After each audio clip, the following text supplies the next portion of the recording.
O chiado das panelas e o tilintar dos talheres eram o som ambiente do restaurante Aurélia. No coração financeiro de São Paulo, Jenna, com o uniforme preto impecavelmente passado e o avental branco amarrado à cintura, equilibrava 2 taças em uma das mãos e um bloco de pedidos na outra. Tinha 26 anos. Morava na Zona Leste e levava 2 horas diárias de transporte até aquele restaurante onde aprendia a engolir mais do que comida. Orgulho, dignidade e cansaço. Os clientes não sabiam seu nome. Chamavam-na com estalos de dedos, gestos no ar ou apenas um olhar impaciente. E ela, com um sorriso treinado e voz doce, respondia com um "pois não, senhor ou senhora", que escondia a tempestade por trás dos olhos. Naquela terça-feira abafada de dezembro, entrou no salão uma mulher de cabelo loiro platinado, salto-agulha e vestido vermelho que parecia ter sido costurado diretamente no corpo. Os olhos eram frios e a expressão levemente entediada. Chamava-se Verônica Andrade, empresária conhecida do ramo de cosméticos e figura recorrente em colunas sociais. Verônica sentou-se à mesa 22, sozinha. Jenna aproximou-se com o cardápio e um sorriso sincero, mesmo sem saber por quê. "Boa tarde, senhora. Deseja começar com uma água com gás?" Verônica nem olhou para ela. Apenas respondeu: "Você é nova aqui? Não me lembro desse rosto. Trabalho há 8 meses aqui, sim, senhora." Estranho. Lembrei do garçom anterior. Ele sabia me atender sem ficar sorrindo como idiota. Jenna engoliu seco. Sorriu mais uma vez. Anotou o pedido: salada sem tomate, suco verde sem açúcar, filé bem passado. Não demorou mais que 15 minutos para retornar com os pratos. Mas durante o almoço, Verônica parecia determinada a encontrar defeitos. O suco estava muito ácido, o filé muito seco, a salada mal disposta. Jenna tentou contornar com paciência, oferecendo substituições. Cada sugestão era respondida com desdém ou ironia, até que Verônica, ao mexer a taça, deixou-a cair no chão. A água espalhou-se em direção ao pé de Jenna. "Vai ficar parada? Limpa logo isso", disse Verônica, como quem ordena a um cão. Jenna não se moveu. Olhou para a água, depois para Verônica e respirou fundo. "Senhora, eu posso chamar alguém da limpeza, mas não sou obrigada a me curvar para limpar algo que foi jogado no chão com desprezo." Verônica arregalou os olhos. O salão parou por um instante. Um casal na mesa ao lado suspendeu o garfo no ar. "Como é? Vai me desafiar? Você é só uma garçonete. Uma entre milhares. Sim, mas sou uma entre milhares que merecem respeito." Silêncio. Verônica bufou, se levantou e foi até o gerente, exigindo a demissão da funcionária insolente. O gerente, pressionado, chamou Jenna até a cozinha. "Jenna, me ajuda. Ela é cliente importante. Fala com ela, pede desculpas. Faz isso por mim." Mas antes que ela tivesse tempo de responder, uma voz masculina ecoou do corredor, firme e inesperada. Um homem alto surgiu, sua presença preenchendo o espaço de imediato. Era descendente de japoneses, mas com raízes também no Brasil. Vestia um terno cinza impecável e seus olhos transmitiam calma, mas também uma autoridade que não precisava ser anunciada. Era Adrien de la Rocha, o investidor silencioso que há meses orquestrava uma fusão bilionária entre a rede de restaurantes e um consórcio de empresários asiáticos. Poucos sabiam que ele estava ali naquele momento, acompanhando pessoalmente a rotina da casa antes de assinar os últimos contratos. Observava em silêncio, até que decidiu intervir. "O que aconteceu aqui não tem nada a ver com protocolo de atendimento", disse, sua voz grave cortando o ar. "O que presenciei foi sobre dignidade." Todos os olhares se voltaram para ele. O gerente empalideceu, percebendo de repente a dimensão do que estava em jogo. Adrien continuou. "Esta jovem enfrentou um comportamento absolutamente inaceitável e fez isso com mais educação e firmeza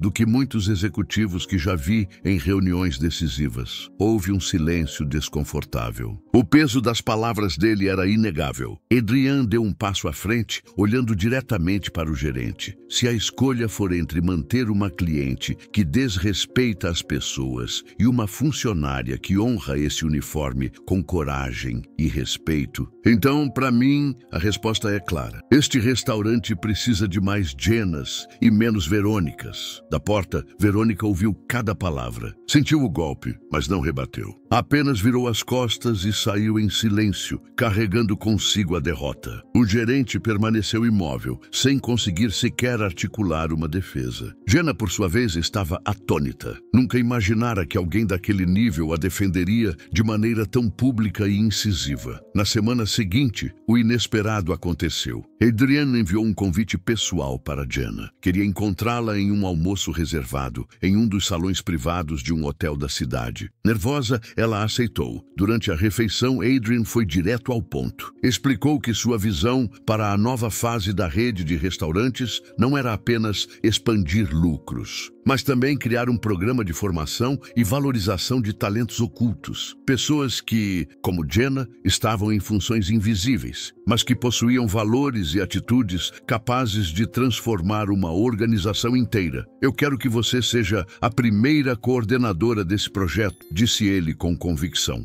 Jenna quase deixou o talher cair. Olhou para ele sem acreditar. Mas eu sou apenas uma garçonete. Adrian sorriu, inclinando-se levemente para frente, como se revelasse um segredo importante. Não, você é a pessoa que teve coragem de se levantar no momento em que todos os outros se calaram. Isso, Jenna, vale muito mais do que qualquer diploma emoldurado ou currículo cheio de títulos. É disso que precisamos para construir algo real. Ela sentiu um arrepio percorrer seu corpo. Era como se o tempo tivesse parado por um instante, deixando apenas a certeza de que aquele seria o ponto de virada de toda a sua vida. Pela primeira vez, Jenna não via apenas o uniforme amarrotado de garçonete ou os dias corridos de bandejas e pedidos apressados. Ela enxergava a possibilidade real de que alguém havia acreditado nela. Aceitou o convite. Nos meses seguintes, sua rotina mudou completamente. Passou a visitar outras unidades da rede, conversar com jovens funcionários e, pouco a pouco, assumir a responsabilidade de formar novas equipes. Era chamada para compartilhar sua experiência em pequenas palestras internas, onde relatava não apenas o episódio no restaurante, mas também os anos de esforço silencioso que antecederam aquele momento. Sua história se tornava uma lição de coragem e autenticidade. Foi então que algo inesperado aconteceu. Um cliente que havia presenciado parte daquela cena resolveu escrever sobre o ocorrido em uma rede social. O texto, acompanhado de uma foto, viralizou. Na imagem, Jenna aparecia em pé, firme, com uma pequena poça de água para os seus pés e os olhos fixos na cliente que tentara humilhá-la. A postura transmitia algo maior que uma discussão banal. Era o retrato simbólico de uma ruptura, o instante em que uma trabalhadora anônima se recusou a abaixar a cabeça.